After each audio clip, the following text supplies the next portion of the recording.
Ngayon po magdi-DM ako kung paano mag welding ng PPR pipe.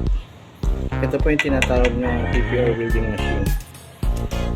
Ito po ay para sa linya po ng water line. Nili-layout ko po para sa ano po, laboratory. Okay. So make sure na mainit yung welding machine, PPR welding machine. At huwag pong masyadong matagal. Patansyahan nyo na rin po. Pagka kasi nasobrahan po ito ng luto, pag idinikit nyo na po ito, magsasara po sa loob. Okay, so ganito po siya. After mga ilang seconds na init, ito po,